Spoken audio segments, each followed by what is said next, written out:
Let's start with the decision of Richard Goyder to stand down as chairman of Qantas. It was one of those moments that many people face in their careers when the position simply becomes untenable.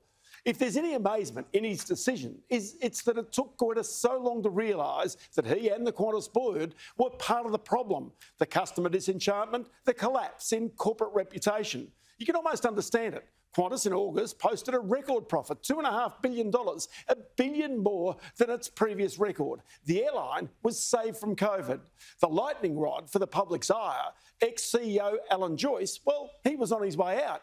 But senior CEOs and company chairs this week confided in me that Goyder's issues were insurmountable. Among those issues, the High Court ruling that Qantas did illegally sack 1,700 workers during the COVID pandemic. Also, the ACCC accusation and potential massive penalty that Qantas kept selling tickets on flights it had already cancelled. There's also the issue of Alan Joyce being allowed to sell $17 million worth of shares after Qantas became aware of that ACCC investigation. And there's the question of Qantas thwarting competition, its lobbying of government to prevent extra Qatar flights, and the allegation that it hoards landing slots at Sydney Airport.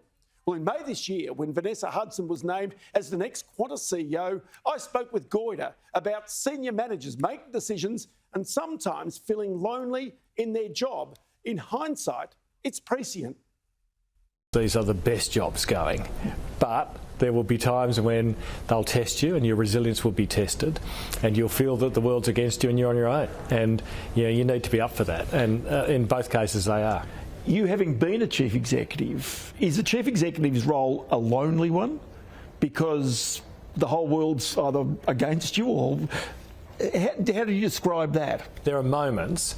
Most of the time, as a CEO, my experience, I felt supported by an incredible team of people who are all committed to doing the things we wanted to do and came with great recommendations and great advice. And so most of the time, it's so much fun and it's about a team working together. There are moments, though, when you think, gee, this is a big decision. I've got to make a decision.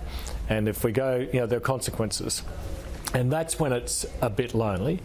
And as I said earlier, when you have to make those decisions without perfect information, they're the big calls that can define your success or otherwise as a CEO.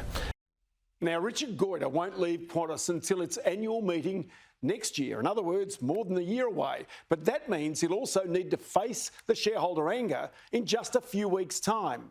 Directors Jacqueline Hay and Maxine Brenner, they'll leave at the half-year results in February next year. Michael L'Estrange will leave at this year's annual meeting, which is in November.